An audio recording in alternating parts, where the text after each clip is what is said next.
Pada kesempatan kali ini, kelompok 110 dari KKN periode 79 Universitas Atmajaya Yogyakarta ingin memberitahukan atau mengedukasi kepada masyarakat Giri Sekar tentang pentingnya mendapatkan vaksin COVID-19.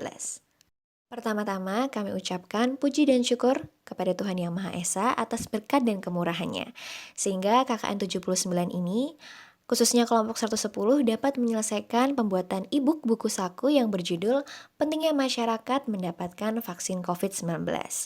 Adapun dalam penyusunan buku saku ini bertujuan untuk memenuhi tugas akhir dari program kerja kuliah kerja nyata yang diadakan oleh Universitas Atmajaya Yogyakarta. Dalam proses pembuatan buku saku ini, kami juga mengucapkan terima kasih terutama kepada dosen pembimbing yang telah membantu dalam penyusunan buku saku hingga selesai, serta anggota kelompok KKN 110 yang turut berkontribusi dalam penulisan buku saku ini. Akhir kata, kami menyadari bahwa adanya kekurangan dalam proses pembuatan, dan semoga buku saku ini bisa bermanfaat bagi para pembaca dan semua pihak yang membutuhkan. Jadi, pertama-tama, pada awal Maret 2020, wilayah Indonesia mengalami situasi pandemi COVID-19. Dengan keadaan tersebut, yang mengakibatkan segala proses aktivitas mengalami keterhambatan di berbagai sektor, di antaranya sektor sosial, pariwisata, dan pendidikan. Hal tersebut juga dialami oleh masyarakat di Desa Giri Sekar. Melalui imunisasi vaksin akan menjadi alat yang paling efektif untuk menghadapi dari infeksi virus penyakit menular guna mencegah terjadinya epidemi maupun pandemi. Oleh sebab itu, kami anggota kelompok 110 melakukan upaya edukasi pentingnya vaksin ini terhadap masyarakat guna lebih memahami bagaimana kinerja dari vaksin COVID-19. Pertama-tama, kita harus tahu dulu apa yang dimaksud dengan COVID-19. Virus COVID-19 merupakan penyakit yang dapat menular yang diakibatkan oleh virus yang disebut dengan corona. Ini dapat dikatakan sebagai kategori virus baru dan penyakit baru yang merebak di Wuhan, di Cina pada awal Desember 2019. Setelah kita mengetahui apa yang dimaksud dengan virus COVID-19, maka selanjutnya kita harus tahu dulu apa itu vaksin. Jadi vaksin merupakan produk hayati yang berisi antigen yang jika pada diberikan seseorang akan menyebabkan kekebalan khusus secara aktif terhadap penyakit tertentu. Nah, kemudian imunisasi vaksinasi itu dapat diartikan sebagai upaya untuk melatih kekebalan seseorang dengan suatu penyakit. Jadi, jika suatu hari yang terkena dampak penyakit yang sama tidak akan sakit. Kemudian program vaksinisasi COVID-19 dilakukan pemerintah untuk mendukung masyarakat, baik itu di sektor swasta dan pihak-pihak terkait yang diberikan secara gratis tanpa dikenakan biaya. Jadwal imunisasi atau jadwal vaksinisasi ditentukan berdasarkan kelompok umur dan frekuensi administrasi dengan mempertimbangkan kemanjuran dan keamanan vaksin yang diberikan, frekuensi satu atau lebih dari sekali pemberian vaksin. Nah, ternyata jenis-jenis vaksin COVID-19 itu banyak dan beragam. Jadi, kita harus tahu dulu nih, vaksin apa sih yang digunakan untuk menangani COVID-19. Yang pertama ada vaksin mRNA. Jenis vaksin mRNA ini di dalamnya terkandung virus COVID-19. Vaksin yang sudah diperlemah. Vaksin jenis ini menyediakan arahan kepada sel-sel terhadap tubuh bagaimana terbentuknya sel protein yang berbeda dan aman terhadap virus.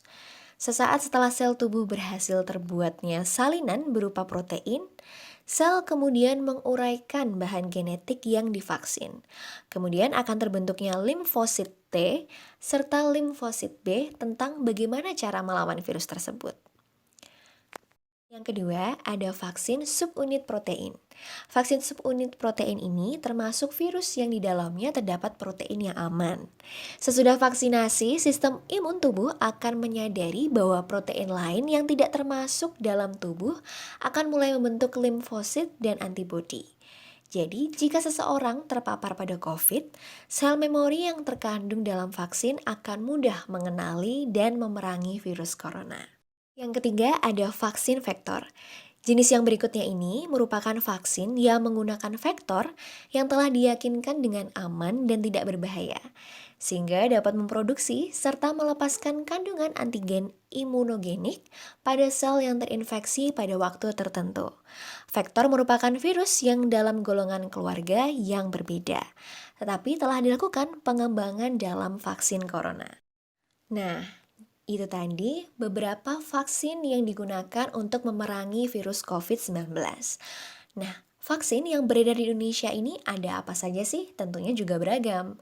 Kita bahas satu-satu. Yang pertama ada vaksin Sinovac. Vaksin Sinovac ini melebihi minimal 50% dari standar WHO dan FDA. Vaksin ini juga memperoleh lisensi darurat atau penggunaan otorisasi darurat BPOM atau EUA. Lalu bersertifikasi halal oleh Dewan Ulama Indonesia atau MUI. Saat ini, vaksin ini sudah disuntikan. Ini bereaksi memicu sistem imun untuk menghasilkan berupa antibodi yang ditemukan dalam virus corona secara khusus. Sehingga dengan cara ini, tubuh mempunyai virus corona yang telah memiliki antibodi untuk melawan dan mencegah terpaparnya penyakit virus lainnya. Vaksin ini dianggap relatif aman karena efek samping yang ditimbulkan bersifat sementara, seperti sakit kepala dan nyeri otot yang tidak berkepanjangan. Yang kedua, ada vaksin Oxford AstraZeneca. Vaksin Oxford AstraZeneca ini berasal dari Inggris, terdapat kandungan virus yang tidak berbahaya. Jenis virus ini akan dimasukkan ke dalam sel tubuh, yang dimana nantinya menjadi pemicu sistem kekebalan tubuh agar menghasilkan imunitas dan akan mengaktifkan sel yang dapat mencegah virus COVID-19. Efektivitas vaksin ini tidak terlalu berbeda dari vaksin Sinovac. Vaksin ini telah terbukti efektif dalam mengatasi resiko terinfeksi apabila seseorang terkena virus. Yang ketiga ada vaksin Sinopharm. Vaksin ini dapat dikatakan relatif dibandingkan vaksin lainnya, karena vaksin ini tidak memiliki efek samping dan lebih aman. Juga bergerak sebagai sistem kekebalan tubuh untuk menghasilkan antibodi. Adapun vaksin ini telah lulus tes uji klinis fase yang ketiga dan memperoleh izin penggunaan darurat dari otoritas kesehatan di Cina dan juga di Arab. Yang keempat, ada vaksin Moderna. Vaksin Moderna yang asalnya dari Amerika Serikat ini mengandung satu bahan genetik virus atau mRNA.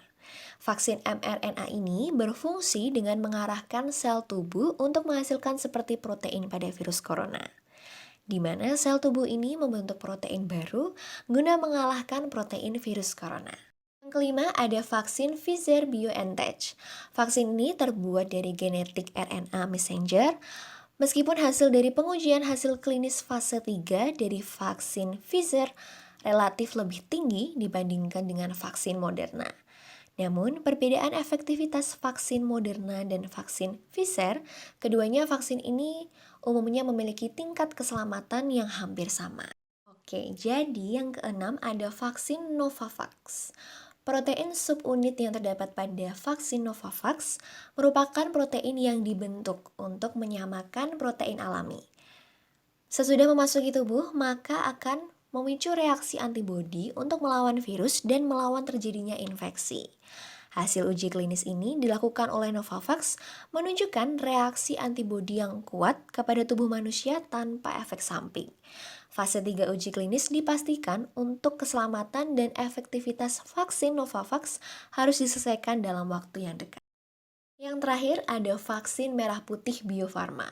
Vaksin ini melakukan kerjasama dengan institusi biomolekul Eijkman, PT Bio Farma yang dimana dalam mengembangkan dan mencari vaksin dari virus COVID-19. Hasil uji klinis dari vaksin ini dijadwalkan pada 20 Juni tahun 2021. Setelah mengetahui berbagai jenis vaksin COVID-19 di Indonesia, tujuan vaksinisasi COVID-19 bagi masyarakat itu ada pun yang pertama, mengurangi terjangkitnya dan kematian karena akibat COVID-19. Nah, dengan adanya vaksin COVID-19 akan meningkatkan sistem kekebalan tubuh untuk melawan virus corona. Jadi melalui cara ini, resiko infeksi virus tentunya akan jauh lebih sedikit. Bahkan apabila seseorang telah divaksinasi, maka vaksin dapat mencegah adanya gejala dan juga komplikasi yang ditimbulkan. Maka tentunya cara ini dengan jumlah orang yang terjangkit atau mati karena COVID-19 akan menurun. Yang kedua, ada pembentukan herd immunity. Ketika diberikan dalam jumlah yang besar, vaksin ini juga dapat mendorong pembentukan imunitas atau bisa disebut sebagai herd immunity di masyarakat. Maka, orang-orang yang tidak bisa mendapatkan vaksin, misalnya bayi, manula, atau orang dengan imun kekebalan tubuh tertentu dapat memperoleh pencegahan terhadap semua orang di sekitarnya. Yang ketiga, ada memaksimalkan dampak sosial dan ekonomi. Dengan banyaknya manfaat yang diperoleh dari vaksin COVID-19 ini, tentunya tidak hanya untuk sektor kesehatan saja, tetapi juga sektor sosial dan juga ekonomi. Apabila kebanyakan orang sudah mendapatkan sistem ketahanan tubuh yang baik guna mencegah penyakit COVID-19, kegiatan ekonomi dan sosial di masyarakat dapat pulih kembali seperti sebelumnya. Tujuan terakhir yaitu melindungi dan memperkuat sistem kesehatan secara menyeluruh. Tujuan lainnya merupakan hal yang paling utama yaitu melindungi demi memperkuat institusi kesehatan yang menjadi penjaga depan layanan masyarakat. Setelah mengetahui tujuan dari program vaksinasi yang ada di Indonesia, masyarakat juga harus tahu asupan makanan yang mendapat meningkatkan daya tahan tubuh. Yang pertama itu ada sayur bayam. Sayur bayam ini salah satu makanan yang terkenal untuk mencegah terpapar adanya virus. Penyebaran virus ini dapat antisipasi dengan rutin mengonsumsi bayam. Karena bayam memiliki kandungan seperti vitamin A, C, B kompleks, E, dan K. Bayam juga mengandung mineral yang sangat baik untuk sel tubuh, misalnya kalsium, magnesium, asam folat, kalium, besi, dan natrium yang terdapat dalam sayur. Adapun bayam ini juga banyak melibatkan antioksidan yang kuat terhadap terjadinya infeksi pada sistem ketahanan tubuh dan memberantas virus. Inilah alasan mengapa bayam dimasukkan dalam sayuran yang mencegah virus corona. Kedua, ada sayur brokoli. Antioksidan di brokoli dipercaya secara efektif menghambat adanya radikal bebas yang ingin masuk ke dalam sel tubuh atau organ. Tentunya sayur brokoli berguna bagi kekebalan tubuh sehingga dapat menghindari terkenanya penyakit yang disebabkan oleh virus. Nah, yang ketiga nih, ada jahe. Kandungan yang terdapat dalam jahe yaitu kurkumin hampir secara efektif guna mencegah, menjauhkan dari virus corona. Anda juga dapat menemukan kurkumin dalam jahe atau kunyit. Jahe ini terdapat senyawa yang bagus. Salah satunya ada beta-karoten serta capsaicin yang dipercaya dapat cepat memberi kekebalan imunitas terhadap tubuh. Selanjutnya, yang keempat ada bawang putih. Nah, diketahui bahwa bawang putih ini memiliki antivirus dan antibakteri yang berguna memperkuat sistem imunitas tubuh. Bawang putih juga mempunyai antioksidan yang tinggi, serta kalium, fosfor, kalsium. Kandungan senyawa ini dapat meningkatkan kesehatan pernapasan dan juga dapat memperbanyak jumlah sel darah putih. Nah, yang kelima, ada buah sitrus. Buah sitrus atau juga buah jeruk juga terdapat kandungan vitamin C yang sangat baik dan dipercayakan secara efektif menjaga sistem kekebalan tubuh. Makanan yang terakhir ada ikan berlemak. Nah, guna menjaga terpaparnya virus, asupan yang baik adalah ikan yang memiliki kandungan berlemak. Lemak yang terdapat di dalam ikan lebih sehat dan aman, tentunya baik bagi tubuh. Bahkan lemak ikan lebih baik daripada hewan lain.